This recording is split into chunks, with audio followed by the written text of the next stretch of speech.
जैसे मैं अपने बारे में बताता हूँ कि मैंने कंपटीशन की करीब 30 किताबें लिख चुका हूँ, लेकिन आज अगर मेरे से आप बोर्ड का फिजिक्स का पेपर दोगे जी, तो मुझे डाउट है कि मैं उसमें पास भी हो पाऊंगा। Do you think ranks decide a students destiny? आप ये बताओ कि अपने जितने भी चारों ओर हैं उसमें जितने सक्सेसफुल लोग हैं उसमें से आप देखिए क्या सारे आईटीएंस हैं?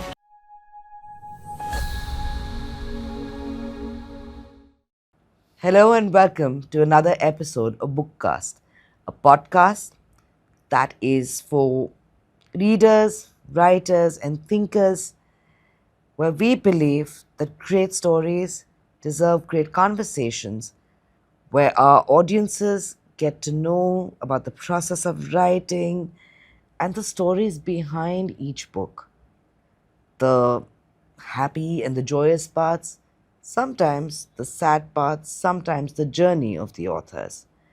Bookcast is powered by Bookscape, an online platform that has over 4 million titles, all available to you by a single click. I am your host Noor Inayat, and I'm very, very excited to introduce you to our guest today, very well-known physics professor D.C. Pandey, who has been instrumental in the last 30 years to ensure students have had a way to study physics and use it in their entrance exams for the IITs. Hello, Pandey sir, Hello, and ma'am. welcome to Bookcast by Thank Bookscape. you. Thank you for taking out time. Thank I you. Know आप बहुत busy हैं, वो करते हुए जिससे I think आपको बहुत ज़्यादा मोहब्बत है, which is physics and teaching students. हम लोग इजीली कह सकते हैं कि कोई भी बच्चा जिसने पिछले 25 साल में कंपेटिटिव एग्ज़ाम दिया है टू IITs, फौजी, वो तो आपकी किताब से ही पढ़ के कहीं ना कहीं वहाँ पहुँचा है। But before we get into the details, students आपको एक क्लासरूम में ज़रूर देखते हैं, पर क्या वो आपको जानते हैं? I don't think so. आज मैं जितना सब्जेक्ट के बारे में बात करना चाहती हूँ, मैं आपके बारे में भी बात करना चाहती हूँ। शुरुआत से बताइए प्लीज़, आप टीचिंग की तरफ क्यों गए, फिज़िक्स क्यों? एक्चुअली फिजिक्स सब्जेक्ट लेने के तो मेनली 3 रीजंस थे कि जैसे आईक्यू होता है ना, जी, इसी टाइप से मैं ये कहता हूँ कि हर सब्जेक्ट का अपना एक डिफरेंट आईक्यू होता है। जैसे फिजिक्स आईक्यू को मैं पीआईक्यू कह देता हूँ बच्चों से। हिस्ट्री के लिए HIQ यूज कर लेंगे। तो एक तो मेरा पीआईक्यू ठीक था जी, और फिजिक्स में इंटरेस्ट था, कह लीजिए आप। पहला रीज़न तो ये है। और दूसरा क्या होता है कि एक्चुअली बाकी सब्जेक्ट्स अगर आप देखेंगे तो उसमें आपको पढ़ना बहुत पड़ता है। मतलब हिस्ट्री है, इवन केमिस्ट्री भी अगर आप देखिए तो उसमें भी आपको बहुत पढ़ना पड़ता है। जी, अच्छा, फिजिक्स में क्या है कि आपको पढ़ना बहुत कम पड़ता है, आपको थिंक ज़्यादा करना है, सोचना ज़्यादा है। मतलब जैसे साइंटिस्ट को भी आप देखिए तो सोचते ज़्यादा थे। जी, जी, तो मुझे किताबें पढ़ना बहुत अच्छा नहीं लगता था। तो एक दूसरा रीज़न काफ़ी हद तक ये भी है कि कम पढ़ो और थिंक ज़्यादा करो और उससे फिर कुछ आउटपुट निकालिए। और तीसरा रीज़न सबसे बड़ा ये है कि एक्चुअली फिजिक्स में जो भी होता है ना वो आपको दिख रहा होता है जी, बेसिकली। जी, जैसे केमिस्ट्री के आपको इलेक्ट्रॉन वगैरह दिखेंगे नहीं आपको, जो है। अग्रीड। फिजिक्स में क्या होता है कि फिजिक्स में जो भी इवेंट्स हैं वो आपको दिख रही हैं, बस इस सब्जेक्ट में हम उनका रीज़न ढूंढते हैं कि भाई किस वजह से हो रहा है। जैसे मैं आपको 2 एग्जांपल देता हूँ। मतलब मैं व्हील को एक बहुत बड़ा इन्वेंशन मानता हूँ। मतलब अगर आप देखिए तो जो हमें स्पीड मिली वो जी, व्हील से मिली। बिल्कुल, भाई बिल्कुल, कार में आप ऐसा तो नहीं है कि आप जो है ब्लॉक्स लगा दें, आप व्हील ही लगाएंगे उसमें, जो है बिल्कुल। ना। अच्छा, ये एक लेमैन भी अगर आप देखोगे तो लेमैन को भी समझ में आ जाएगा कि यार हम व्हील लगाने से स्पीड आती है, लेकिन क्यों आती है इसका रीज़न हम फिजिक्स में जानते हैं। तो बच्चों को बड़ा इंटरेस्टिंग लगता है वो, जो है। एक और एग्जांपल जैसे आपको बताता हूँ कि जैसे आइस में जब आप चलती हैं जी, तो आपने देखा होगा हर कोई कह देगा कि हाँ यार आइस में चलना थोड़ा डिफिकल्ट होता है, जी, लेकिन उसका रीजन क्या है, फिजिक्स का रीजन क्या है, वो बेसिकली हम हाँ, फिजिक्स वो सब्जेक्ट प्लीज में बताइए मुझे। वो फिजिक्स सब्जेक्ट में हम वो करते हैं, है ना। पर सर रीजन क्या है ये तो बता वो दीजिए। थोड़ा बहुत डिटेल में हो अच्छा, जाएगा। मतलब चलिए। फ्रिक्शन मान लीजिए आप, बिल्कुल एक सिंपल उसमें कि फ्रिक्शन कम होता है, ऐसे समझ लीजिए आप, जो है। तो ये 3 मेरे रीजंस थे कि मैंने फिजिक्स ऑप्ट किया। वो मैं समझती हूँ, but teaching, was there a teacher who inspired you to go here, because एक होता है लव फॉर द सब्जेक्ट, एक होता है औरों को भी वो सब्जेक्ट सिखाना। अच्छा, इसमें मैं थोड़ा सा मतलब मेरा थोड़ा डिफरेंट वो है, जैसे फिजिक्स का ही मैं आपसे कहता हूँ कि फिजिक्स तो अगर किसी को पढ़नी है, मार्केट में इतना मतलब लिटरेचर अवेलेबल है, चाहे वो बुक्स के फॉर्म में कह लीजिए, या अगर आपको लर्न भी करना है तो आप यूट्यूब में भी आप देख सकते हैं, टीचर्स हैं।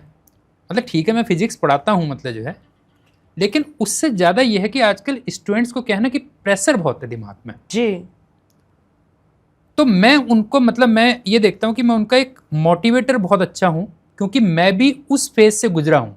जी मतलब मैंने भी एग्जाम्स दिए हैं, और एग्जाम में क्या प्रेशर होता है और अलग अलग हम्म सब्जेक्ट का क्या प्रेशर होता है। हम्म तो मैं अपने को टीचर से ज़्यादा, मतलब जब मैं जी क्लास में जाता हूँ तो टीचर से ज़्यादा जी मैं अपने को उनका एक गाइड या मोटिवेटर ज़्यादा वो करता हूँ। और बच्चे काफ़ी हद तक मेरे से मतलब बिल्कुल फ्रेंडली रहते हैं।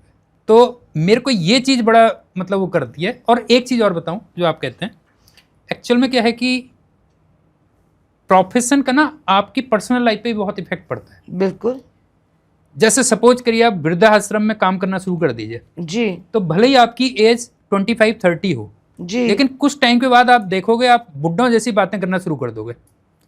अच्छा, टीचिंग में क्या होता है कि आप ज्यादातर मतलब पूरी लाइफ लॉन्ग बच्चों के साथ रहते हो जो है जी ना। तो कौन आदमी, आप ये बताइए कि कौन आदमी बुजुर्ग होना चाहता है जो है ना। It's a nice way to stay young. तो ये भी एक बहुत बड़ा फैक्टर है जो है टीचिंग का। इंटरेस्टिंग। जी बट अगेन मैं ये भी जान, आपको इस तरफ किसने एक डायरेक्शन, एक डिजायर दिया कि आप पढ़ाएं? माने एक होता है आपको एक चीज़ का शौक है, जी आपको उसको करना आता है। मेजॉरिटी लोग अपने पास वो नॉलेज रखते हैं, पर नॉलेज शेयर करना और लोगों को सिखाना वो एक अलग टाइप का ही पेशेंस और सब्जेक्ट के लिए मोहब्बत रखता है। What led you to this? हाँ, ये आपने बिल्कुल सही कहा कि टीचर का एक्चुअल वर्क होता है कि जो भी नॉलेज है उसको क्रिस्प उसमें आप किसी भी मतलब लेमैन को भी कैसे समझा रहे हैं कह लीजिए। जी अच्छा, वो मेरा थोड़ा सा इंट्रिंसिक फैक्टर है। मतलब जैसे अब तो आपके पास भी मेरा नंबर है, जी तो कभी कभी अगर आप जो स्टेटस वगैरह देखें मतलब जो है, जी तो आप नोटिस करेंगी कि मैं अभी भी क्या करता हूँ कि जैसे मेरे को ना जीके वगैरह पढ़ना बहुत अच्छा लगता है जो है। जी तो रात को मेरा एक मतलब रूटीन है कि मैं 1-2 जीके की वीडियो जरूर देखता हूँ, जी लेकिन फिर उसको मतलब जो है बिल्कुल सिंपल लैंग्वेज में, जी कि मतलब क्या क्या मेन चीज़ें हैं उसमें इंपॉर्टेंट हैं, हम्म उसको फिर मैं क्या करता हूँ सुबह जो है कोशिश करता हूँ जब भी टाइम मिलता है अपने स्टेटस में डाल देता हूँ कि चलो जो मैंने 1 घंटे का वीडियो देखा है जी उसमें जो भी मैंने नॉलेज गेन की है ना, हम्म वो मेरे जितने भी जानकार हैं उन तक भी पहुंच जाए तो बहुत अच्छी बात है कह लीजिए आप। बिल्कुल तो वो मेरे में थोड़ा सा इंट्रिंसिक फैक्टर था। जी और मैं बहुत बचपन से ही, मतलब मेरे फादर भी एक्चुअल में टीचर थे, तो उनसे पढ़ने बच्चे आते थे, तो मैं कई बार क्या करता था कि मैं उनसे कहता था लाइए मैं पढ़ा देता हूँ इनको उन बच्चों को। और एक बार तो ऐसा भी हुआ कि जैसे मैंने यूपी बोर्ड से किया हुआ है, जी तो उसमें 9th एंड 10th का जो कोर्स था वो मतलब कॉमन आता था, मतलब बोर्ड में दोनों आता था। तो मैं जब 9th का स्टूडेंट था तो उसमें 10th के बच्चे को पढ़ा रहा था जो है, वाह और वाले टॉपिक जो 9th में थे कह लीजिए। और उस समय गुरु दक्षिणा मेरे को मिलती थी, वो पिक्चर दिखा देता था मेरे को, हाय मतलब उस एज में क्या मिलेगा गुरु दक्षिणा, आप ये पर समझिए। तो वो एक्चुअल में पॉजिटिव गुरु हाँ दर्शना थी। हाँ, तो मतलब बचपन से ही थोड़ा सा ये था कि मतलब कोई बड़ी एक ज़्यादा नॉलेज है उसको कम से कम वर्ड्स में, ताकि दूसरों को समझ में भी आ जाए, तो कैसे आप डिलीवर कर सकते हो, तो वो थोड़ा सा बचपन से था। Very nice very nice. 30 years, 30 साल, दैट्स वेरी वेरी लॉन्ग। मुझे बताइए कि मैंने आपने मुझे बता दिया टीचिंग ने आपको कैसे बदला इन टर्म्स ऑफ एक तरह का नया सीखना, यंग लोगों की बातें समझना, पर और क्या? बिकॉज टीचिंग ऑल्सो मीन्स आप पूरी ज़िंदगी एक स्टूडेंट रहते हैं। जी tell me a bit more about that experience. I mean, I think it's very interesting to know how teachers find that side of themselves where they remain students while also being teachers. I also want to know कि बिना curiosity मारे हुए, how do you keep the subject alive for your students? Actual में वही मैंने जैसे कहा कि मैं एक्चुअल में जब बच्चों के बीच में जाता हूँ तो तो मैं सबसे पहले तो उनके फ्रेम पे चला जाता हूँ। जी अगर आपने एक पुरानी जैसे हमारी मूवी थी मेरा नाम जोकर, अगर जी। आपको याद हो, तो उसमें एक बार मनोज कुमार से जो है उसकी फियांसी जब पूछती है, मतलब वो शशि मतलब ऋषि कपूर का एक शॉट था अगर आपको याद हो, तो वो 16 ईयर्स की कुछ बातें बता रहा था जो है, तो पूछती है कि मतलब जो है आपको ये सब चीज़ें कैसे मालूम है, तो कहता है कि क्योंकि मैं भी कभी 16 ईयर्स का था। तो मैंने उस लाइफ में जो प्रेशर झेले हैं कह लीजिए पढ़ाई से जो है, तो मैं उस चीज़ को अच्छी तरीके से रियलाइज़ करता हूँ। तो मैं सबसे पहले बच्चों के फ्रेम पे चला जाता हूँ और बच्चे मेरे इतने फ्रेंडली मेरे से रहते हैं। मतलब जैसे अभी मैं लेटेस्ट आपको एग्जांपल देता हूँ कि मैं जिन बच्चों को पढ़ा रहा हूँ, मतलब एक्चुअल में टीचिंग कम करता हूँ, राइटिंग में ज़्यादा इन्वॉल्व हूँ, तो नॉर्मली एक ही बैच लेता हूँ। तो उनको क्लास में भी कई बार मैं प्यार से बोल देता हूँ, हमेशा मेरा एक तकिया कलाम रहता है, मतलब वो साल टू साल चेंज भी हो जाता है, कई बार ऐसा नहीं कि हमेशा एक जैसा रहता है। जैसे इस साल जो चल रहा है उल्लू गादा बोल देता हूँ मैं उनको जो है ना। तो मैंने क्या हुआ कि फिर मतलब जो है उनका एक व्हाट्सएप ग्रुप बनाया कि कोई उनके डाउट्स हैं कुछ हैं, तो उस ग्रुप का नाम भी मैंने यूजी ग्रुप रख दिया, How lovely. उल्लू गदा ग्रुप। और बच्चे उसमें से एक कदम आगे, उन्होंने क्या किया कि ये जो आइकन होता है उसका जो है उसमें एक फ़ोटो बना दी कि मैं पढ़ा रहा हूँ और सामने जो है उल्लू और गधे बैठे हुए हैं। और कोई बच्चे मेरे से कह रहे हैं कि सर इसमें से ये वाला मैं हूँ, ये पर्टिकुलर मैं ही हूँ। तो जब आप बच्चे के साथ में जो है ना, मतलब बच्चे को ये फील ना हो कि ये इतने सीनियर हैं, मतलब उनको लगे कि अरे सर तो बिल्कुल हमारे जैसे ही है, मतलब जो है। और फिर उसके बीच में कहता हूँ चलो यार चलो मजाक बहुत हो गई, अब फिजिक्स भी थोड़ा सीख लेते हैं जो है। अगर तुम मतलब जो है तुम्हारा मूड फ्रेश है, सब कुछ है, तो फिजिक्स भी सीख लेते हैं। अच्छा, उन सब चीज़ों से ऐसा नहीं कि हमारा सब्जेक्ट कहीं पे लैग करता है, मतलब मेरा सब्जेक्ट करीब करीब मतलब जो है सबसे आगे चलता है जो है जी। तो ये चीज़ मेरे ख्याल से काफ़ी हद तक बच्चों को जो है पसंद आती है, या कह लीजिए सब्जेक्ट में इंटरेस्ट क्रिएट करती है उसकी। आई थिंक वो तो बहुत कि आप जरूरी उनके है। फ्रेम पे चले जाइए। जैसे आप डॉक्टर के साथ ही जा रहे हैं ना, एक डॉक्टर है आपको बहुत डर आ रहा है ना, कि यार तुम बड़े सीरियस हो और ये हो, और दूसरा डॉक्टर कह रहा है कुछ नहीं यार ये तो सब चलता रहता है, ये तो जो है मैंने 50 मरीज सही किए हैं, ये किए वो किए, तो ऑब्वियस ही बात है आप ऐसे डॉक्टर के साथ बड़े कंफर्टेबल फील करेंगे। तो सेम चीज़ काफ़ी हद तक मेरे अपने स्टूडेंट्स के साथ भी होता है। 100%, and I agree with you. I think it's very important for students to feel comfortable.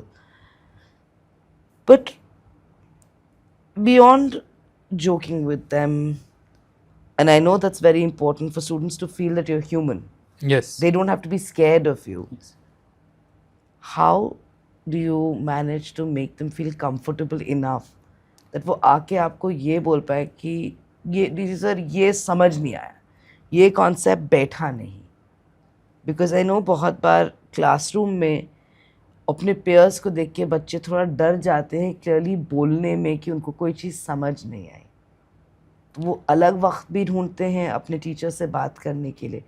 वो आप कैसे संभालते हैं, वो आप कैसे ब्रेक डाउन करते हैं? मतलब आप मेरे ख्याल से काफ़ी हद तक ये कह रही हैं कि जैसे कहना चाह रही हैं कि फिजिक्स ऐसे टफ सब्जेक्ट को जो है ना, बच्चों को कैसे मतलब जो है आप जो है एक तरीके से लर्न करवाते हो जो एक है ना। वो है हाँ। और एक ये वो भी है कि बहुत बार बच्चे डरते हैं सबके सामने ये पूछने से कि मुझे ये चीज़ समझ नहीं आई। आप वो कैसे टैकल करते हैं? मतलब मेरी क्लास में मैम पर्टिकुलरली जो है ऐसा डर बिल्कुल भी नहीं होता। वो How तो जब मेरे lovely. से पर्सनल बातें भी शेयर कर लेते हैं तो सब्जेक्ट की क्यों नहीं करेंगे, आप ये बताइए। How lovely. It's so rare. It's so rare to find a ji teacher जी जी जी जी। जिसके स्टूडेंट्स उनसे खौफशुदा नहीं रहते हाँ, हैं, ना शर्मिंदा रहते हैं कहने में कि उनको कोई चीज़ समझ नहीं कोई आई। मतलब ही नहीं जो है। मेरे पर्टिकुलर मेरे साथ ऐसा नहीं होता कभी। नहीं, वो तो बहुत अच्छी है, आपके जी, जी, स्टूडेंट्स जी। बहुत लकी हैं। जी जी जी। काश हम लोग के भी बहुत से ऐसे टीचर्स होते तो आई थिंक मैं तो खुद फिजिक्स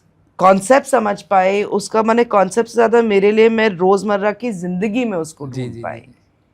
आप वो कैसे समझाते हैं? अच्छा, students यहाँ को? पे मैं एक चीज़ और ऐड करूँगा कि जी। जैसे ना, मतलब मैं अपनी पर्टिकुलर बताऊँ कि फिजिक्स में जो है क्या मतलब स्पेशलिटी है कह लीजिए आप जो है मेरी, कि मैं कोई भी कितना भी कॉम्प्लेक्स सब्जेक्ट हो जी उसको बहुत ही सिंपल वर्ड्स में आपको समझा दूंगा, ये मैं जी। गारंटी देता हूँ जो है। वो बहुत ज़रूरी और है। उसको एग्जाम में आपको क्या बेस्ट वे है, जी बेस्ट जी और सिंपलेस्ट वे है, जी। वो भी एक बहुत वो है, वो भी मैं कर दूंगा। लेकिन हाँ, इसके बावजूद भी मैं सिंपल सी बात है कि इतनी गारंटी नहीं ले सकता कि मेरे हर बच्चा एक्सेल करेगा, क्योंकि देखिए 5 उंगलियां बिल्कुल अलग अलग साइज़ की होती हैं, है ना, कभी भी इक्वल नहीं होती हैं जो है।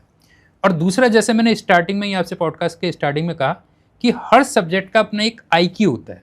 जी तो उन चीज़ों में परफॉर्म करने के लिए बच्चे का PIQ लेवल भी ठीक ठाक होना चाहिए, मतलब अच्छा, वो नेचुरल है, मतलब उसमें फिर मैं ये नहीं कह सकता कि मतलब जो है बच्चे की कमी है वो है ना।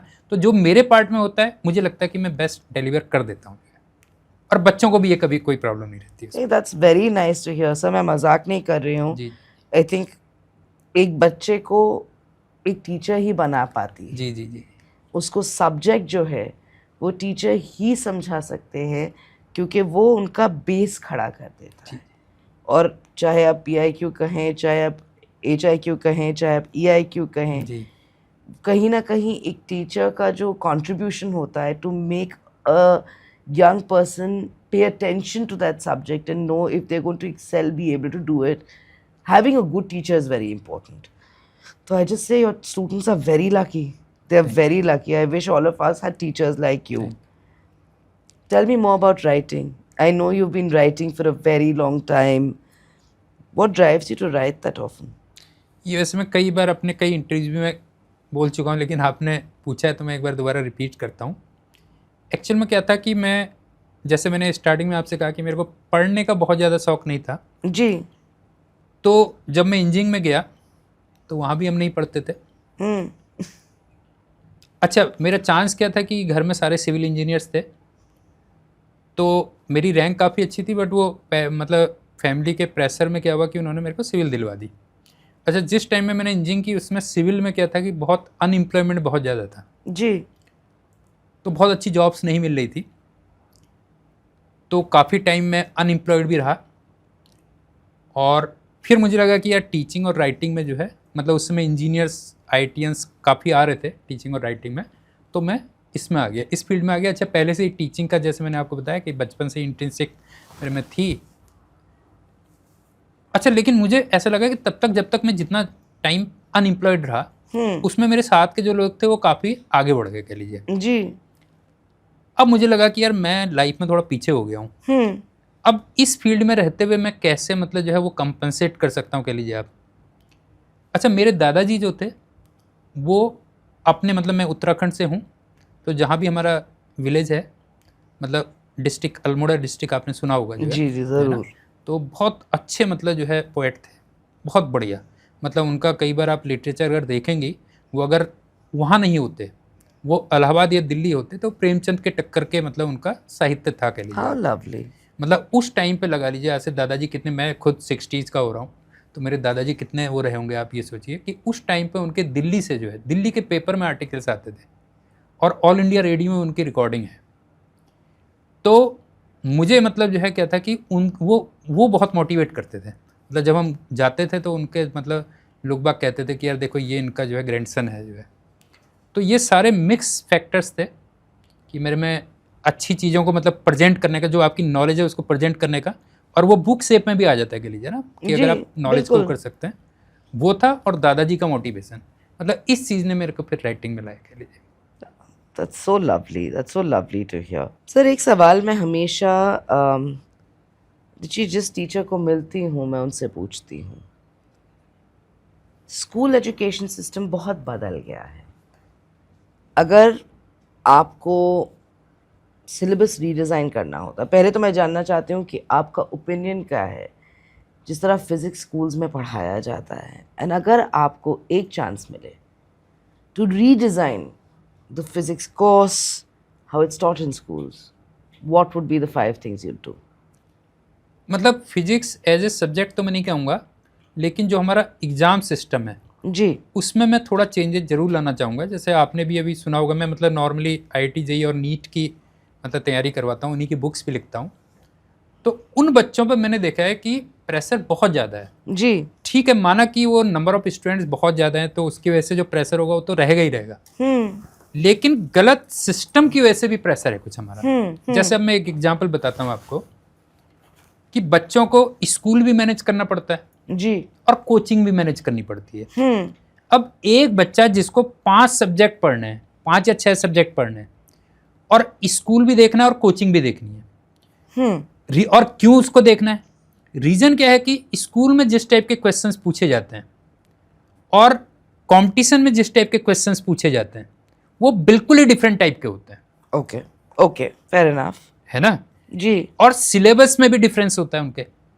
तो मेरे को अगर मौका मिले तो मैं सबसे पहले तो क्या करूँगा कि पूरे मतलब सब्जेक्ट का सिलेबस बिल्कुल सेम रख दूंगा, वो चाहे स्कूल का हो या किसी भी कंपटीशन का हो। दूसरा क्या है कि आप जो टाइप ऑफ क्वेश्चंस पूछते हो उनको भी आप बिल्कुल एक टाइप का कर दीजिए ना। उसमें लेवल ऊपर नीचे कर सकते हो भाई, स्कूल में ठीक है थोड़ा आपके हल्के लेवल के आ गए और कंपटीशन में आपके थोड़े हायर लेवल के आ गए, लेकिन यहाँ पे तो क्या होता है बिल्कुल type of questions he change हो जाता है। जैसे जी। मैं अपने बारे में बताता हूँ कि मैंने कंपटीशन की करीब 30 किताबें लिख चुका हूँ मैं, जी लेकिन आज अगर मेरे से आप बोर्ड का फिजिक्स का पेपर दोगे जी, तो मुझे डाउट है कि मैं उसमें पास भी हो पाऊंगा। बहुत इंटरेस्टिंग चीज कह रहे हैं आप। और रीजन बीइंग कि वो अलग ही टाइप के क्वेश्चन पूछे जाते हैं वहां पे।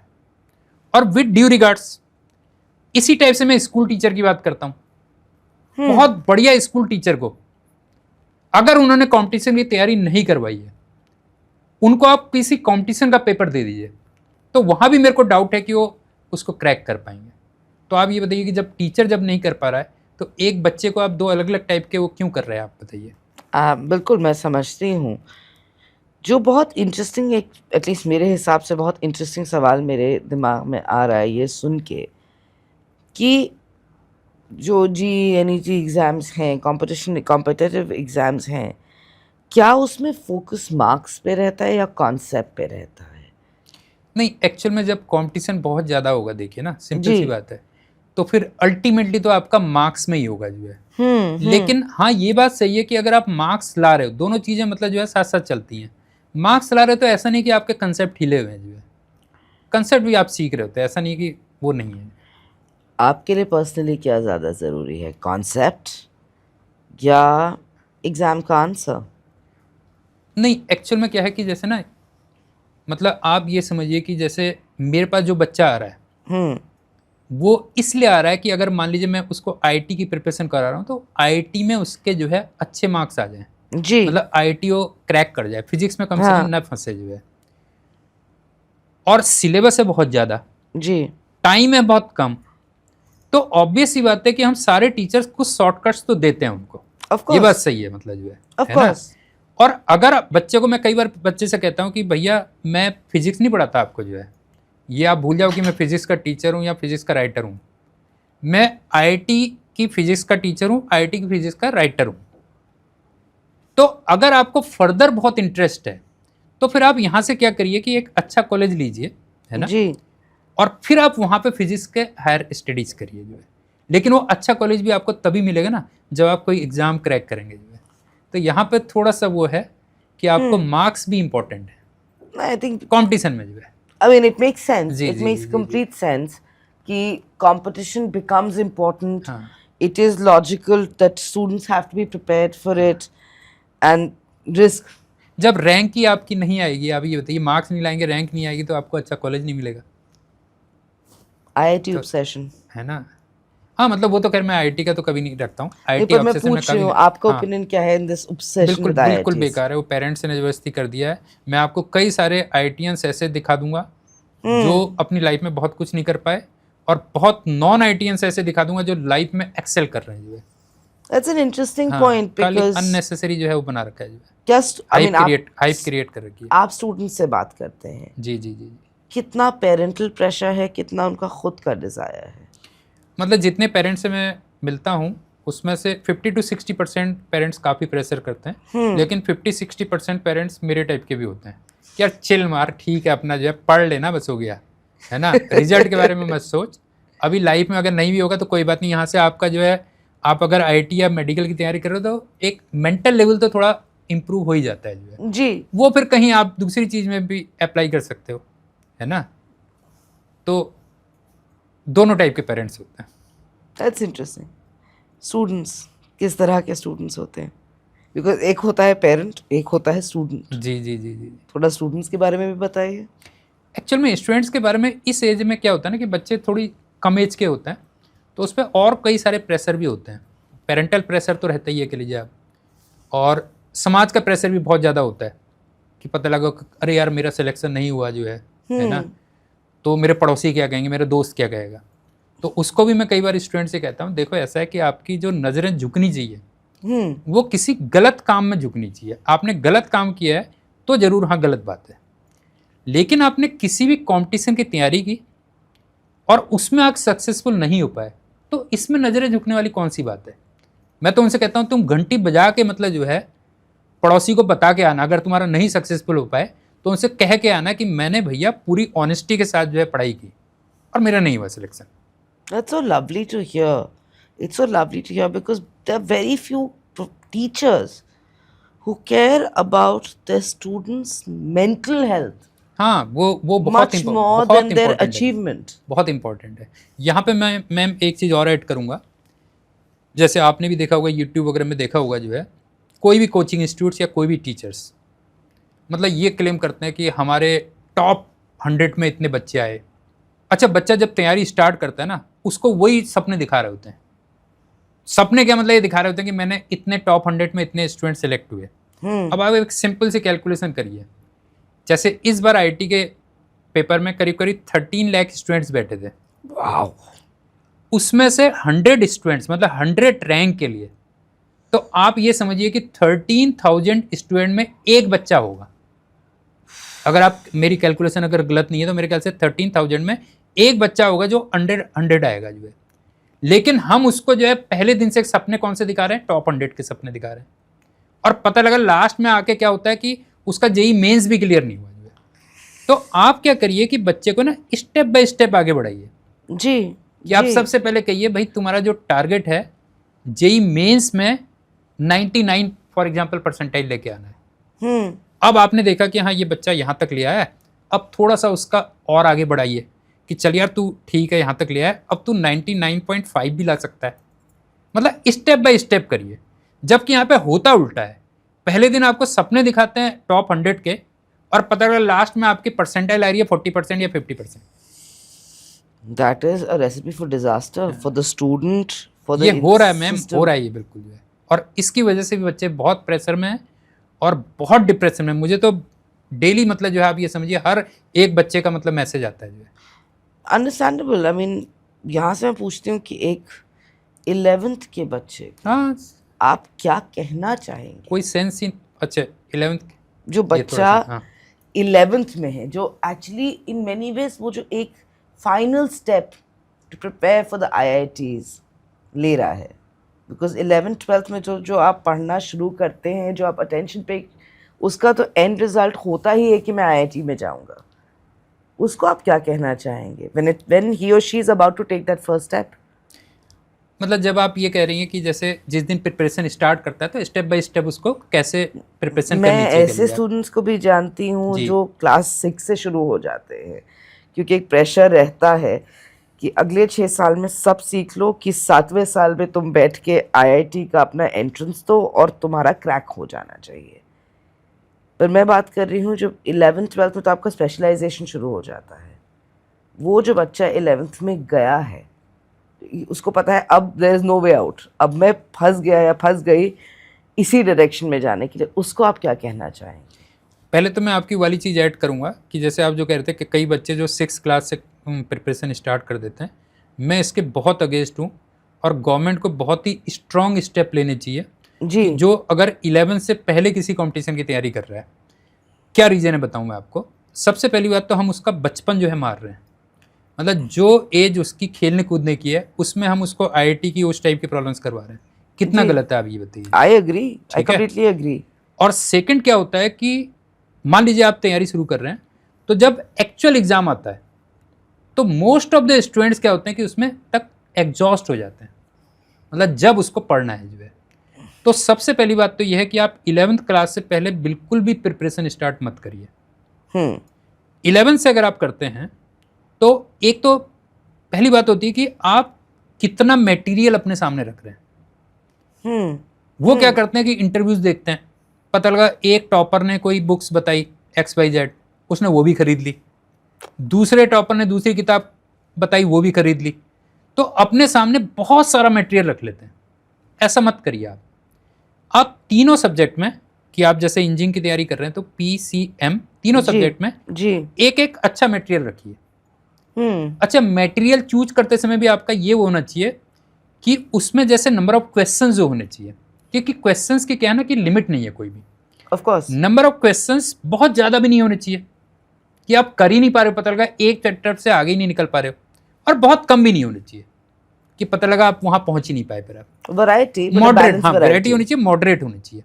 और आप एक एक बुक सामने रखिए और पहले उसको फिनिश करिए।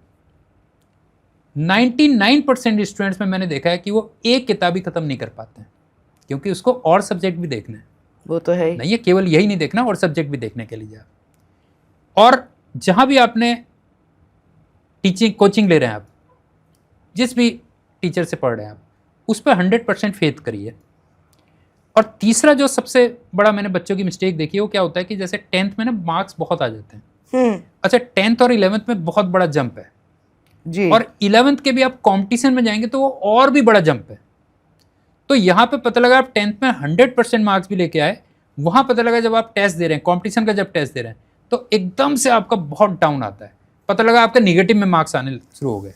ये मेरे दोस्तों के साथ एक्चुअली हाँ, हुआ कई है। बार आपने देखा होगा। जी जी, मेरे ठीक है? दोस्तों के साथ एक्चुअली हुआ है। हाँ, वो उनकी प्रॉब्लम नहीं है, वो ज्यादातर बच्चों के साथ ये होता है। रीजन क्या है कि गैप बहुत ज्यादा है। तो आप पेशेंस रखिए, बस हो गया।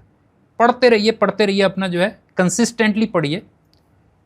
जब एक्चुअल एग्जाम होगा उससे कुछ समय पहले अब आपके धीरे धीरे नंबर आने शुरू हो जाएंगे जो है। तो शुरू में जो आपके मार्क्स कम आ रहे हैं उससे आप पैनिक में मत जाइए, ये मैं आपसे कहूँगा sir. It's a very interesting. और रिजल्ट के बारे में कभी मत सोचिए कि यार मेरा क्या रिजल्ट रहेगा, कुछ नहीं, बस मैं पढ़ रहा हूँ, बस हो गया। ठीक है, मैं नॉलेज गेन कर रहा हूँ। जैसे आप ये समझिए कि मान लीजिए यूट्यूब में या किसी भी उसमें, किसी भी ऐप में कोई नया फीचर आता है जो है, तो आप उसको कैसे पढ़ते हैं? क्योंकि एग्जाम के लिए थोड़ी पढ़ते हैं, आपको एक क्यूरियोसिटी होती है। दैट्स वेरी ट्रू, है ना, और आपको बड़ा एक सेटिस्फेक्शन फील होता है। नहीं है, बताइए कि मैंने ये नया फीचर सीख लिया। एग्जैक्टली जब आप किसी कॉम्पिटिशन की तैयारी कर रहे हैं तो आप रिजल्ट के बारे में मत वो करिए, आप ये कहिए कि हाँ मैंने एक देखो नई चीज़ सीख ली है ना, वो सेटिस्फेक्शन आना चाहिए आपका। जो मुझे बहुत इंटरेस्टिंग लग रहा है, हमारे अभी कॉन्वर्सेशन इससे पहले भी जब आप मैं बात कर रहे थे, कि कॉन्सेप्ट को समझना जी आपके लिए कितना इम्पोर्टेंट है। क्या ये कभी आता है, कभी आपके कोई टीचर रहे हैं जिसका इसमें इन्फ्लुएंस है, कितना आप अपनी रोज़मर्रा की ज़िंदगी में इसको अडॉप्ट करते हैं? But I really want to know, is there a teacher who inspired you? Is there a teacher who has the contribution in pushing you where you are today and understanding concepts?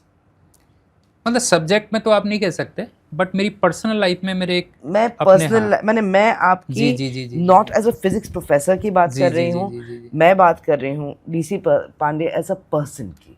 हाँ, उसमें मेरे एक sir की बहुत मतलब जो है काफ़ी मेरे पे इम्पैक्ट रहा है, और वो हमारे इंजीनियरिंग में होते थे सर।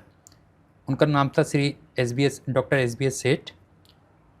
तो वो क्या होता था कि जैसे इंजीनियरिंग में क्या होता है ना, नॉर्मली कोई भी फेस्टिवल हुआ तो उससे पहले बच्चे बंक मार जाते हैं, ऑफ कोर्स, है ना। मतलब उनकी पहली 3 चीज़ें मैंने सीखी। एक तो सिंसियरिटी ऑफ टाइम, और अपने प्रोफेशन से ऑनेस्टी के लीजिए आप। मतलब आपको अपने प्रोफेशन में बहुत ऑनेस्ट भी होना चाहिए, और पंक्चुअलिटी।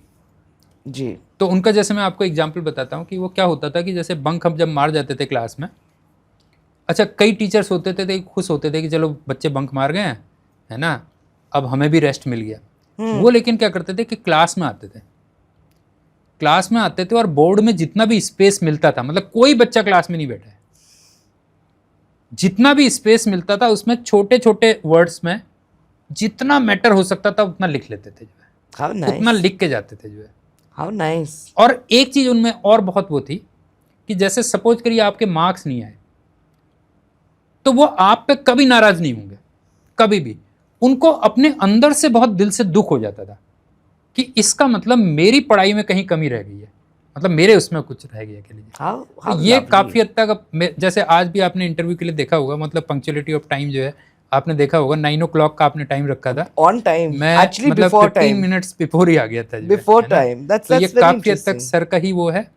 और आज भी मेरे को वाकई में बच्चे के अगर मार्क्स नहीं आते तो मुझे बहुत दुख होता है, दिल से बहुत दुख होता है। I mean, आप जैसे टीचर्स बहुत कम रह गए हैं, बहुत कम, and very rare, very very rare, and your students are very very lucky, sir. इसमें वैसे एक चीज़ और कहूँगा, एक्चुअली प्रोफेशन ही इतना नोबल प्रोफेशन है ना मैम, कि जैसे आप ये बताइए कि मान लीजिए मिठाई लेने गए आप, जो है आपने पैसे दिए, लेकिन क्या शॉपकीपर से आपको कोई ऐसा मतलब जो है वो फील आता है, मतलब जो है कि मैं नहीं। कोई रिगार्ड करूं, जो है नहीं, है ना। लेकिन यहाँ पे क्या होता है, आप यहाँ पे देखिए कि बच्चा बेचारा गुरु दक्षिणा भी देता है, ऐसा नहीं कि नहीं देता है जो है। जी, लेकिन फिर भी जो है एक रिगार्ड बच्चे के मन में रहता है टीचर के प्रति।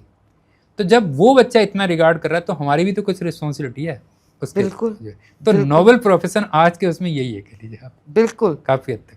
बिल्कुल। सर, एक सवाल बार बार दिमाग में आ रहा है, नो हम लोग इस कॉन्वर्सेशन में पहले उसके ऊपर टच अपॉन कर चुके हैं, पर I'd like to know more. In the IIT obsession, क्या स्टूडेंट्स अभी कॉन्सेप्ट समझ पा रहे हैं, या उनको लिटरली एक सेट ऑफ क्वेश्चंस को क्रैक करने का एम है और उसको किसी तरह जाने का? बिकॉज आई थिंक फिज़िक्स एक ऐसी इस तरह का सब्जेक्ट है कि आपकी PIQ हो ना हो, आपको रोज़मर्रा की ज़िंदगी में चाह के ना चाह के उसको इनटू कंसिडरेशन लेना बहुत ज़रूरी है। तो थोड़ा मुझे उसके बारे में आप और बताइए प्लीज़।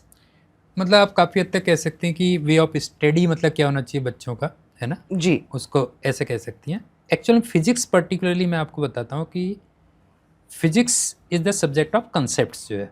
जी, तो इसमें टीचर्स की या स्टूडेंट्स की एक्चुअल में दो टाइप की अप्रोच होती हैं। जी, कुछ टीचर्स या स्टूडेंट्स क्या करते हैं, मतलब ऑब्वियस सी बात है, स्टूडेंट वही करेंगे जो टीचर बताएंगे। जी, तो मैं टीचर्स पे आ जाता हूँ, वो कंसेप्ट से प्रॉब्लम पे जाते हैं। जी, और कुछ टीचर्स क्या होते हैं, वो प्रॉब्लम्स पहले बहुत करवाते हैं, बड़ी हाई फाई प्रॉब्लम करवाते हैं कि यहाँ से एक कंसेप्ट बनेगा। तो मुझे लगता है कि पहली अप्रोच ज़्यादा बेटर है और मैं वही अडॉप्ट करता हूँ, क्योंकि एक्चुअल में क्या है कि कंसेप्ट्स लिमिटेड हैं। मतलब पूरी अगर IIT JEE की अगर मैं कंसेप्ट देखूँ तो मुझे नहीं लगता वो 500 to 600 से ज़्यादा कंसेप्ट्स हैं, मतलब 1000 अच्छा। हो जाएंगे चलिए, है ना। जी, जी। लेकिन प्रॉब्लम्स अनलिमिटेड है। मतलब एक चैप्टर आप काइनेमेटिक्स भी उठाएंगे तो उसी में आपको पता लगा पूरे 2 साल निकल जाएंगे। तो बेस्ट अप्रोच ये है कि आप कंसेप्ट पहले वो करिए एंड देन प्रॉब्लम पे स्विच करिए। और दूसरी बात यह है कि जैसे लेंस में आपने देखा होगा, लेंस 2 टाइप के होते हैं, जी, एक होते हैं डाइवर्जिंग, एक होते हैं कन्वर्जिंग।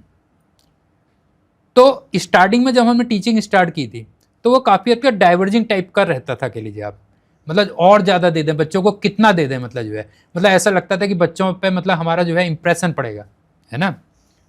लेकिन आपका नेचर होना चाहिए कन्वर्जिंग टाइप का, मतलब जैसे जैसे आपको एक्सपीरियंस होता जाए तो आपको ये डिसाइड करना है कि कितने कम से कम पढ़ा के उनको, ताकि उनको लीस्ट कन्फ्यूजन हो और उनका जो है कंसेप्ट भी क्लियर कर दिया जाए और एग्जाम में भी अच्छे नंबर आ जाए। तो आपका नेचर अपना जो रखिए वो कन्वर्जिंग टाइप का रखिए। that's a very interesting way of putting it. Now that brings me to my next question. It's something I've been thinking. आपने जब टीचिंग शुरू की थी, आप फिजिकल क्लासरूम में एक नंबर ऑफ स्टूडेंट्स को पढ़ा रहे थे. Why the shift to YouTube? How does it feel? Do you feel that it is better for students? आपको क्या लगता है उससे कॉन्सेप्ट्स माने क्या उसी लेवल पे क्लियर हो पाते हैं जिस तरह एक फिजिकल क्लासरूम में हो पाते थे? थोड़ा मुझे बताइए about the difference, why the shift? Because it's interesting for a person who taught in a classroom to move online. हाँ, मतलब ऑनलाइन या यूट्यूब कुछ भी कह लीजिए, तो पहली बात तो डिफरेंस कुछ भी नहीं है। और मैं तो बच्चों को कहता हूँ, मैं तो प्रेफर करता हूँ ऑनलाइन उसमें जो है, जी। क्योंकि उसके कई प्लस पॉइंट हैं। आप देखिए ना, एक तो आपका ट्रैवलिंग टाइम आपका 0 है बिल्कुल जो जी, है ना। और काफ़ी हद तक आप रिकॉर्डेड लेक्चर्स भी देख सकते हैं जो है। जी, भाई यहाँ पे क्या होता है कि ऑफलाइन अगर क्लास है तो उस पर्टिकुलर टाइम पे पता लगा आपकी कोई इमरजेंसी आ गई तो आपकी जी। क्लास मिस होगी। जी, ऑनलाइन में आप रिकॉर्डेड देख सकते हैं और एक बार समझ में नहीं आया तो आप 2 बार देख सकते हैं, और फास्ट स्पीड में समझ नहीं आ रहा तो स्लो कर सकते हैं, और अगर टीचर का स्टाइल आपको स्लो लग रहा है तो उसको फास्ट कर सकते हैं जो है ना। और एज फार एज यूट्यूब की बात है, मैं पर्टिकुलरली मतलब अगर कोई भी वीडियो बनाता हूँ तो मेरा उसमें ऑब्जेक्टिव सिर्फ ये रहता है कि जो भी मेरी नॉलेज है वो ज़्यादातर बच्चों पे पहुँच जाए। कोई अगर अफोर्ड नहीं भी कर सकते हैं तो कम से कम उसको भी तो राइट है ना। आप बिल्कुल। देखिए कि उसको भी राइट है। राइट टू एजुकेशन तो हमारे हाँ, राइट टू कॉन्स्टिट्यूशन में एजुकेशन है। तो कम से कम मेरे वीडियो पड़े हुए हैं, है ना, वो चाहें तो देख लें। और कभी कभी मेरे कई बार दूर से आते भी हैं बच्चों के फ़ोन कि सर हम आपसे वो करना चाहते हैं। मैं कहता हूँ मेरे पूरा सीक्वेंस में पड़े हुए हैं, आप उसको देख लीजिए, है ना। और मैं पर्टिकुलरली मैं अपने उसके लिए जो है व्यूज के लिए कभी कुछ नहीं करता। मतलब आप मेरे यूट्यूब चैनल में कई बार देखेंगे तो मेरे सोशल वीडियोज भी बहुत ज़्यादा हैं, बहुत ज़्यादा रहते हैं जो है। तो उसमें तो मेरा कोई व्यूज का वो रहता नहीं है कि लीजिए आप जो है। नहीं, वो बहुत है ना? बहुत अच्छी चीज़ है सर, बिकॉज गुरु तो पढ़ाता है। जी जी जी जी। गुरु तो पढ़ाता है। अब एक बहुत इंटरेस्टिंग और डेंजरस चीज़ भी आ गई है। अब वो डिपेंड करता है आप उसको किस तरह इस्तेमाल करें, AI। How, what do you feel about AI in terms of teaching? Where do you think it stands? How do you think it can be good or bad for students? मतलब students तो नहीं, in general आप कह सकते हैं। Actual में क्या होता है कि कभी भी जब नई टेक्नोलॉजी आती है तो उसमें क्या होता है कि हमारे मन में जो है ना एक फियर तो रहता ही है। देखिए जो है, जी। जब राजीव गांधी के टाइम पे कंप्यूटर्स आए थे, है ना, तो बहुत ज़्यादा फियर था कि भाई कई सारे जॉब्स खा जाएगा और ये कर जाएगा। लेकिन आज सबसे ज़्यादा जॉब्स अगर आप देखेंगे, मतलब बहुत सारे जॉब्स कंप्यूटर्स रिलेटेड ही है कह लीजिए। और सबसे बड़ी बात यह है कि आप कंप्यूटर ने हमारी लाइफ को कितना सिंपल बना दिया है। आप ये बताइए कि आज हम कंप्यूटर के बिना मतलब लाइफ इमेजिन भी नहीं कर सकते। एग्जैक्टली जैसे AI अब आ रहा है तो उसमें भी काफ़ी हद तक है कि अभी हमारे मन में फियर है कि यार ये पता नहीं कितने जॉब्स खा जाएगा। लेकिन मेरा जो अपना मानना है कि आने वाले टाइम पे इस पर भी बहुत सारे जॉब्स होंगे। हाँ, वो अलग बात है कि हमें अपना थोड़ा चेंज करना पड़ेगा, मतलब वे ऑफ, मतलब जो भी हम जॉब के लिए अप्लाई कर रहे हैं, मतलब अपनी नॉलेज को एनरिच करना पड़ेगा। लेकिन आज से 10-20 साल के बाद देखिएगा आप, इसी AI की वजह से हमारी लाइफ और भी बहुत बेटर हो जाएगी। मतलब चाहे वो मेडिकल फील्ड में हो, किसी फील्ड, तो स्टार्टिंग में रहता है। इंटरेस्टिंग। आपने जो कंप्यूटर्स का एग्जांपल दिया है उनके आने का, बहुत बार जब मैं लोगों से बात कर रही हूँ तो मैं लिटरली ईमेल, कंप्यूटर और सेल फोन का एग्जांपल देती हूँ, क्योंकि बहुत नेसिंग उस वक्त भी हुई थी कि अब कंप्यूटर्स आ गए हैं तो इंसानों की ज़रूरत नहीं होगी, क्योंकि कंप्यूटर्स ओवरटेक कर लेंगे। तो सबको याद दिलाना पड़ता था कि वो तो इंसान ही चलाते हैं। हम लोग AI की बात करते हैं तो कलेक्टिव ह्यूमन इंटेलिजेंस है, तो मुझे नहीं लगता ह्यूमन इंटेलिजेंस चली जाएगी। अच्छा, यहाँ पे मैं एक चीज़ और ऐड करूँगा। जैसे नई चीज़ जब आती है ना जी, मतलब और चीज़ों में भी होता है। जैसे आप मान लीजिए बहू लेके आते हैं, है ना, तो स्टार्टिंग में नहीं होता, आपके मन में बहुत मतलब शंकाएं होती हैं कि यार पता नहीं एडजस्ट करेगी या नहीं करेगी, क्या होगा जो है ना। लेकिन आप उसको अगर बेटी की तरह रखेंगे तो आपके घर में एक फैमिली मेंबर बढ़ रहा है। आप ये देखिए, मतलब घर में खुशियां आती हैं। मेरे तो खुद अभी बड़े बेटे की शादी हुई है 1-1.5 साल पहले जो है, तो मेरे लिए तो बिल्कुल ऐसा लगता है जैसे मेरी एक बेटी आ गई है मतलब घर में। How lovely. तो वो सेम चीज How मतलब AI और lovely. इसके I लिए mean, and that's the thing, sir. It's very, very, and I think only a teacher can think this way, because they're also exposed to every year a new set of students, to different kinds of individuals. And for individuals to stay together, you have to come up with differences and to be able to think about things. And I think in many ways, AI is doing that. It's teaching us how to rethink our existing models of thinking. Is there a friend? See, I call AI my best friend. And that is why this question comes in. I call AI my best friend. Whenever I need to do something, I need to think, I turn to AI to say, okay, this is my thought, help me look up. But yes, that AI does not replace my actual friends, who I also talk to often, whether they're friends who are my colleagues, whether they are friends who I have known since I was a child. Tell me about a friend who's had that impact, because I think, especially when we're in school, looking to college, we do turn to our friends for emotional support, for guidance. They are our peers. Tell me about a friend like that. हाँ, मेरे पे मतलब मेरी अपनी personality में मेरे एक अपने फ्रेंड का भी काफ़ी जो है इम्पैक्ट रहा है कह लीजिए। उसका नाम दीपक सक्सेना है, ही इज आर्किटेक्ट एक्चुअली। तो बचपन में मैम क्या था कि मैं जो है ना झूठ बहुत बोलता था। पता नहीं क्या मतलब ऐसी आदत थी कि मैं अगर पूरब को जा रहा हूँ, आप मेरे से पूछेंगे कहाँ जा रहे हो, तो मैं ज़बरदस्ती पश्चिम कह देता था। अच्छा, लेकिन क्योंकि वही फिजिक्स मैंने आपसे कहा ना, थिंकिंग का मतलब बचपन से था, मुझे लगता था कि यार मैं कुछ गलत कर रहा हूँ जो है। तो उसके फैमिली मतलब जो है काफ़ी अच्छे संस्कार थे और काफ़ी क्लोज फ्रेंड भी है मतलब अभी भी। जी। तो मैंने उससे एक बार पूछा, मैंने कहा यार एक बात बताइए, मेरी झूठ बोलने की आदत कैसे जाएगी? तो उसने मतलब एक मतलब जो है मेरे को मतलब वो दिया, कहने लगा यार देख ऐसा है ना कि आप झूठ बोलो या सच बोलो, लेटर और सुनर जो है ना लोग समझ तो जाते ही हैं जो है, और वो आपकी क्या होता है कि इमेज बिल्डिंग बन जाती है कि अगर आप झूठ बोलते हैं तो आपके एक इमेज बन गई कि यार ये आदमी तो झूठा है जो है, और आप सच बोलते हो तब भी आपकी एक इमेज बन जाती है। अच्छा, उससे होता क्या है कि जैसे आपकी सच की इमेज बन गई, मान लीजिए कभी मजबूरी में अगर आपको मान लो झूठ बोलना भी पड़ा तो वो भी क्या होगा कि आपको सच लगने लगेगा सामने वाले को। और अगर आपके झूठे की इमेज है, आप कितना कभी दिल की बात भी कर रहे हो, अगर सच बोल रहे हो, बिल्कुल सच बोल रहे हो, तो भी लोग सोचेंगे यार ये जो है क्या मतलब जो है ना, मतलब झूठ बोल रहा होगा, पक्का झूठ बोल रहा होगा। इसकी झूठ की आदत। तो मैंने खैर उसको फिर उसी दिन से मतलब जो है काफ़ी हद तक अपनी लाइफ में अप्लाई कर दिया था और उसका मेरा कई जगह फ़ायदा हुआ। जैसे मैं एक बार एग्जांपल बताता हूँ, जब मैं शुरू में मतलब टीचिंग में था तो शाम को मेरी 4 बजे क्लास होती थी, तो दिन में मैं 1 आध घंटे नैप ले लिया करता था। तो उस दिन क्या हुआ कि मेरे को जो है थोड़ा देर तक नींद आ गई। अच्छा, लेकिन इमेज ऐसी थी कि बिल्कुल टाइम से सर पहुँचते हैं, कोई क्लास मिस नहीं करते कुछ भी। तो अब उस दिन तो क्या हो गया, अब नींद आ गई तो आ गई, अब क्या करें। अच्छा, उसमें फ़ोन भी नहीं होते थे कि फ़ोन से मैं इन्फॉर्म कर दूँ। अब जब मैं दूसरे दिन गया मतलब जो है, तो मुझे बड़ा गिल्ट कॉन्शियस हो रहा था कि मैं कैसे फेस करूँगा, मतलब क्लास हो गई। तो मैं जैसे ही बोलने को हुआ मतलब जो है, वैसे मैं उनसे बोलता सच्ची मतलब जो है कि मेरे को नींद आ गई थी, तो वो उन्होंने बिल्कुल एकदम रोक दिया, कहने लगे अरे पांडे जी बात मत करिए आप जो है, हम जानते हैं आपको कि अगर आपको कोई प्रॉब्लम आई है जो है तो वो जेन्युइन प्रॉब्लम ही होगी जो है। तो उस दिन मैंने देखा कि देखो कितना जो है उसका फर्क पड़ता है जो है ना। जबकि देखा जाए तो सोना मतलब एक जेन्युइन प्रॉब्लम नहीं थी, मतलब मुझे अलार्म लगा के सोना चाहिए था, बट एक तरह से जेन्युइन प्रॉब्लम नहीं, बिकॉज आपका बदन थक गया, आपका दिमाग थक गया। जी जी जी। And that brings me to my next thing I want to know, and I keep asking people this. How do you deal with stress? How do you keep your mind relaxed? आप पढ़ाते हैं, आप लिखाते हैं, लिखते हैं, sorry not लिखाते हैं, लिखते हैं।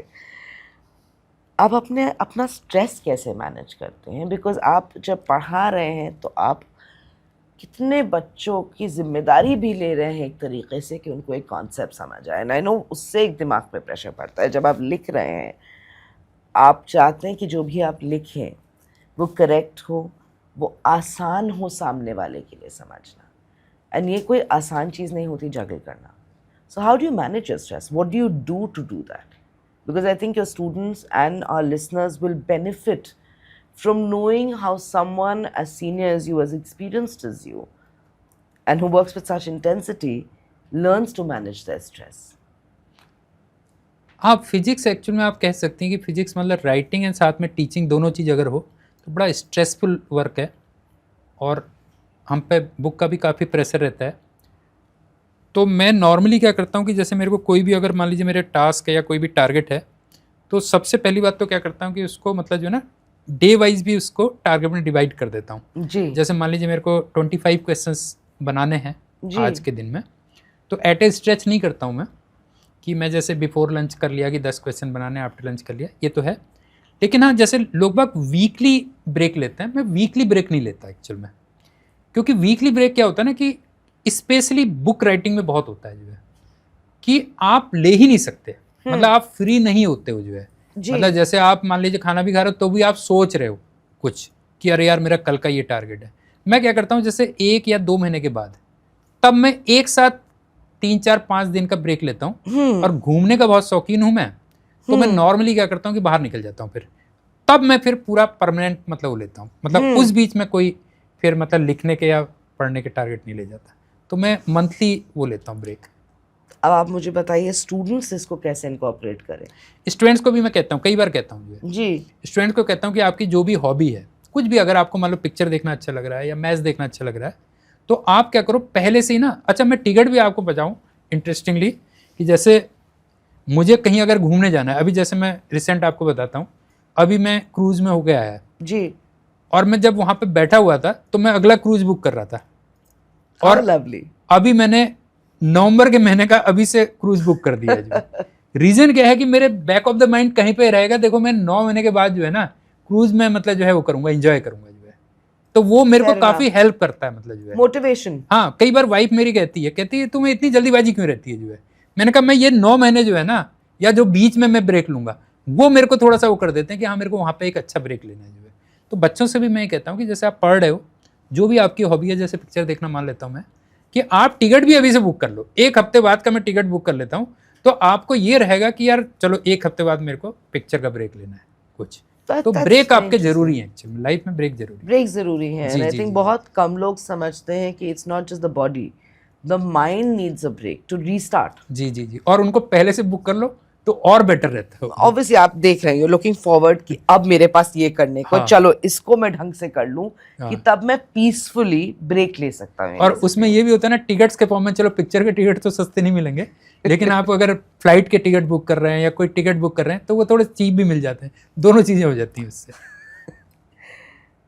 But tell me what still excites you about physics? आप इतने सालों से पढ़ा रहे हैं, व्हाट एक्साइट्स यू? मुझे बच्चों के साथ रहना सबसे अच्छा लगता है, वो मुझे बहुत वो करता है। और चूंकि मैं राइटर भी हूँ, जी। तो जब किताब आती है तो वो भी एक बहुत बड़ा मोटिवेशन होता है। अच्छा, राइटिंग में एक चीज़ और बहुत बढ़िया होती है कि आप किताब लिखते तो एक बंद कमरे में हो, मतलब आपका इंटरेक्शन बिल्कुल जीरो होता है। कोई अगल बगल होगा तो आप लिख नहीं सकते प्रॉपर किताब। Fair enough. लेकिन जो आप एक बंद कमरे में काम कर रहे हो, वो जा पूरे उसमें रहा है। मतलब कम से कम जैसे यहाँ पे अगर मैं कहूँ तो सारे जितने आईटी एस्पिरेंट्स या नीट एस्पिरेंट्स है, सब लोग उसको देख रहे हैं, जबकि काम मैंने बंद कमरे में किया था। Interesting. I have 2 more questions for you. I mean, हमने बात की कैसे आप अपने दिमाग को एक ब्रेक देते हैं, कैसे आप अपने बदन को देते हैं। We spoke about your professor who was very important, your friend who was equally important in shaping you who you are. What are your personal philosophies? क्या वो 3 फिलॉसफी हैं ज़िंदगी की जो आपको लिटरली शेप करते हैं, डिफाइन करते हैं और आपकी ज़िंदगी को आगे कंटिन्यू कर, माने how does it help you be who you are every day? Be Pandey sir to your students and be the writer that you are. Ma'am actual में क्या है कि जैसे फिजिक्स, मैंने आपको पहले ही कहा था कि फिजिक्स जो है कंसेप्ट का सब्जेक्ट है, मतलब कंसेप्ट क्लियर है तो फिर आप सब्जेक्ट बहुत अच्छा परफॉर्म कर सकते हो। ऐसे लाइफ में भी होता है, लाइफ में भी आपके कंसेप्ट बहुत क्लियर होने चाहिए जी। और मैंने देखा कि ज़्यादातर लोगों के कंसेप्ट ही क्लियर नहीं रहते, मतलब कंफ्यूज रहते हैं। अगर आप देखिए कि पता लगा क्या हुआ पड़ोसी को देख करके कि अरे यार उसके वहाँ नई कार आ गई और बड़ी कार आ गई है ना, मतलब उसके पैकेज को, सैलरी पैकेज को देख के पता लगा परेशान हो रहे हैं। चलो उस रेस में शामिल हो गए और उन्हें मेंटल पीस भी चाहिए। तो पहले आप ये तो डिसाइड करो कि आपको मेंटल पीस चाहिए या आपको बड़ा पैकेज चाहिए। तो मैं कुछ अपने जैसे कंसेप्ट बताता हूँ जिसमें मैं काफ़ी हद तक क्लियर हूँ जी। एक तो मैं ये मान के चलता हूँ कि जैसे मैं जो भी बोलता हूँ है ना, वो काफ़ी हद तक वो भी मेरे दोस्त का ही मतलब इम्पैक्ट है। मैं केवल वही बोलता हूँ जो मैं खुद अपनी लाइफ में प्रैक्टिस करता हूँ। मतलब बच्चों के बीच में भी, जैसे हम ह्यूमन बीइंग हैं, मेरे में भी 50 कमियां होंगी है ना, तो मैं अपनी जो शॉर्टकमिंग्स हैं जिनको मैं ओवरकम नहीं कर पाया हूँ, मैं कभी बच्चों से नहीं कहता हूँ कि तुम ये करना, क्योंकि मैं जब खुद नहीं कर पाया तो उनसे कैसे कह पाऊँ। Fair enough. कह लीजिए, फेयर इनफ। ठीक है। दूसरा क्या है कि मैं लाइफ को ऐसे देखता हूँ कि आपको बड़े से बड़े अचीवमेंट हो जाए, आप, मैं कह रहा हूँ कि यूएस के प्रेसिडेंट हो जाए, भाई आज की डेट में वही आप मान सकते हैं है ना, तो आपको एक तो बहुत प्राउड फील नहीं करना चाहिए कि अरे यार मैं यूएस का प्रेसिडेंट हो गया है ना, और या आपने लाइफ में बहुत लूज कर दिया बहुत कुछ, तो आपको बहुत परेशान भी नहीं होना है, क्योंकि आपके जो अचीवमेंट्स हैं और फेलियर्स हैं वो बहुत ही टेम्परेरी हैं। अगर आप देखोगे मैक्सिमम कितने 100 ईयर्स तो होगा ना, मैक्सिमम 100 ईयर्स होगा, और 100 ईयर्स को अगर आप पूरे यूनिवर्स के उसमें देखोगे टाइमलाइन में, तो वो इतना डॉट है कि वो आपको दिखेगा भी, माइक्रोस्कोप से भी आपको नहीं दिखेगा। मतलब सक्सेस एंड फेलियर्स वो बहुत ही टेम्परेरी है, आप ये कह लीजिए जो है, बिल्कुल है ना। तो ये कुछ फिलॉसफीज हैं जो मुझे लाइफ में बहुत हेल्प। साइंटिस्ट हैं आप, एंड ऑफ द डे आप टीचर और साइंटिस्ट दोनों हैं। And I think that is what is very important in terms of practicality, in terms of thinking. Before we end, a closing note. Do you think ranks decide a student's destiny, or it helps them give a direction to their lives? To some extent ma'am, मतलब कि कुछ extent तक आप कह सकती हैं, अगर आपकी अच्छी रैंक आई है, आपने अच्छे कॉलेज से किया है ना, तो डेफिनेटली वो आपको लाइफ में थोड़ा हेल्प करेगा। लेकिन एक्सेप्शन दोनों जगह हैं, ऐसा नहीं है। बहुत अच्छी रैंक वाले भी कई बार आप देखोगे, है ना, कुछ बहुत ज़्यादा नहीं कर रहे हैं, और जिनकी रैंक बहुत अच्छी नहीं आई या बहुत अच्छे कॉलेज से नहीं भी किया उन्होंने, वो भी लाइफ में बहुत वो कर रहे हैं। आप ये बताओ कि अपने जितने भी चारों ओर हैं, उसमें जितने सक्सेसफुल लोग हैं, उसमें से आप देखिए क्या सारे IITians हैं? आप खुद करिए, आप 10 लोगों को पकड़िए सक्सेसफुल लोगों को, आप barely 2 IITians को जानती हूँ, हाँ, तो बस हो गया। पर मैं ये भी नहीं भूलते हैं कि मैं भी एक ह्यूमैनिटीज, मैं बहुत clearly I am a humanities student, because the arts always interested me much more. So I will take myself as the exception, but I think everybody else knows enough IITians. मतलब आप ये देखो ना, Amitabh Bachchan IITian है, Sachin Tendulkar IITian है, बिल्कुल आप नहीं। ये बताइए जो है बिल्कुल ना, नहीं। ऐसे हजारों आपको एग्जांपल्स मिल जाएंगे जो IITians नहीं है जो है। अब वो हमने एक सुंदर पिक्चर और कुछ देख लिया है तो हम सोचते हैं कि सारे के सारे IITian सक्सेसफुल हैं, ऐसा नहीं है ना। आप और भी कई फील्ड में वो कर सकते हैं। I agree. Sir, thank you so much. Thank you. so much. Thank you. I know you have a very busy schedule. Thank you for taking out time to meet us here. And thank you for being a part of Bookcast. It is a very special podcast for us where we call teachers and thinkers and writers to come and talk. And it's Thank been you so wonderful having you here, sir. Thank you. Thank you so Thank you. much. All right. Bye-bye. Bye. To our viewers, if you like this video and want to know more about the things we do, like, share and subscribe.